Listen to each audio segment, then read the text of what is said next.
Hi, one forum is brings you the best. Please kindly subscribe to this channel. Your comment and all likes will be highly appreciated. Yes, we are going right to Kenya, yeah, where they buried their former prime minister. I'm talking about Riala Odinga. Yes, he died after a short illness. He was 80 years, and all manner of things happened. Let's take a look at how his funeral was organized and the way people responded and things like that. It wasn't easy. When this man he died right in India, he had a hospital or a Kaba clinic right in India before he was repatriated or taken back to Kenya for the funeral to be held. Yeah, it was a well-organized funeral, and he has written down, he has stated that when he dies, he should be buried just 72 hours, within 72 hours, which is his will. That is what he wished for. Yes, that's what the wish was. So nobody can go against that. Though those that are alive can decide that no, this one is not convenient for us. We need to raise money, we need to do things. But they were able to get their shoulders to the wheel and have been able to achieve that for him. Yes,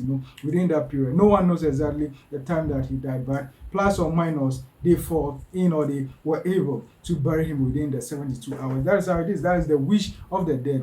But all manner of things that happen when it comes to Kenya. When he arrived, you can see that the people, that is the people's president, he happened to be the people's president, and he's the president of the Gen Zs. That's what we all heard, yes, about what is going on in Kenya. He's someone that people believe in. You can talk about both the opposition and those that are in government, they believe in him, and he's the man that happened to be fighting or fought very hard and even went to jail for when it comes to multi-party democracy in Kenya. He's been around for so long here. All manner of attacks. His car was also attacked during the past election years, riddled with bullets. Yes, it would not be that he was in a bulletproof car, it would have ended long ago. And this is the man that some people, the old people, see him to be someone very mystical, someone that will never die. That's why the new generation, I'm talking about the Gen Zs and some other people, they thought that Riala Odinga, will never die. Even if you take a look at their family, most of them crossed to 90 here and there, but he died at the age of 80. That is good. It's not easy to be on this earth, this wicked earth,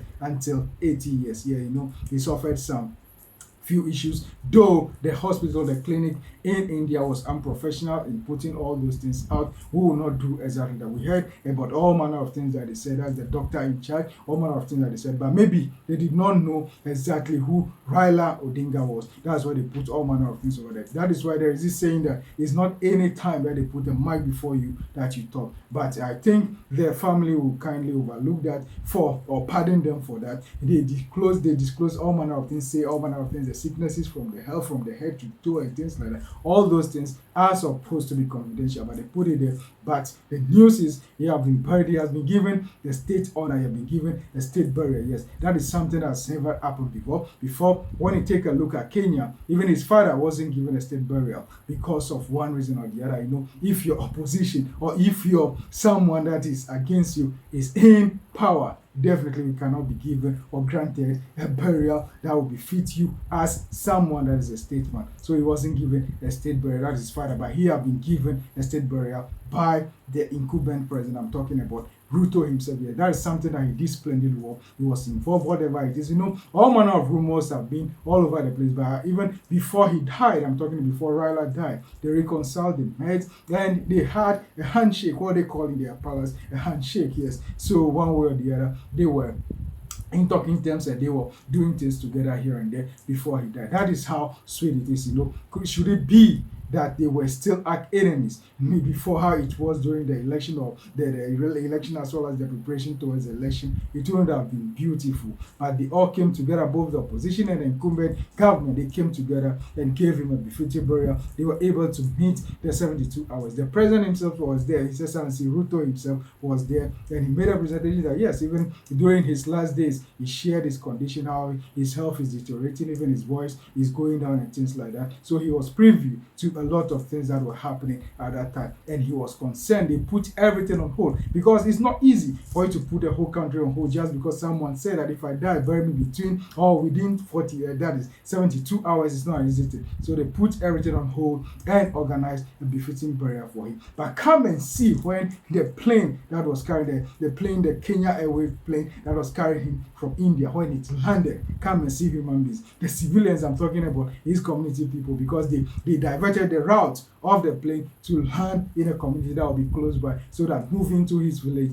will not be a big problem. That was what the president did for them. That's a great sacrifice that the president, His Excellency Ruto, did for the family of Riala Odinga.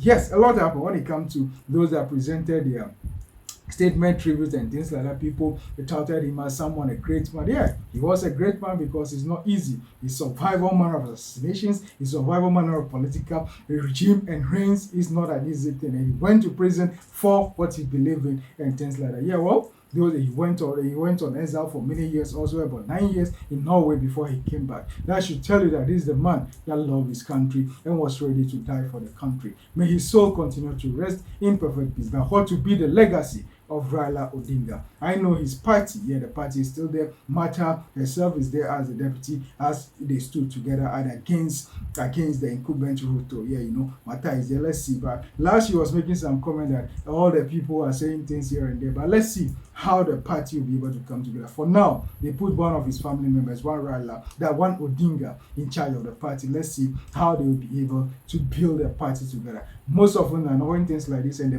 proponent or the owner or the founder or the members of that is one of the members of the founding fathers, if that person is gone, because he seems to be the backbone, it caused all manner of troubles, separation, breakages here. But let's see how they'll be able to manage this party war so that the name of Riala Odinga will not die that soon. He will be and linger on for the rest of the life of this generation and a generation beyond. May his soul continue to rest in perfect peace. But we are not forgetting His Excellency, also that's the former president Uhuru Kenyatta, was right there. He was deeply involved. Yes, His Excellency Obasanjo was there also, the former president of Nigeria, and some dignitaries from all over Africa, Rwanda, and places like that. They were all there to bid him farewell. It was a well-organized funeral. The crowd was huge and things like that, but they were able to manage them, and everything went on peacefully and successfully. It's not easy. That should tell you that the people of Kenya are capable of doing everything very perfectly. They are not only good, I'm talking about the youth, they are not only good at doing demonstrations and causing troubles all over the place. They can also organize a very beautiful and befitting funeral for a great man that we call Riala Odinga within 72 hours. It's not an easy thing. We salute them for it. May his soul continue to rest in perfect peace. Please, for more about discussions and analysis and things like this, kindly subscribe to this channel. One Forum is for the best when it comes to anything, everything about politics of Africa and historical and anything about security and crime. We'll be right here to bring you the best. Your comments and your likes will be highly appreciated. Thank you so much, and kindly subscribe to this channel, One Forum News. Thank you.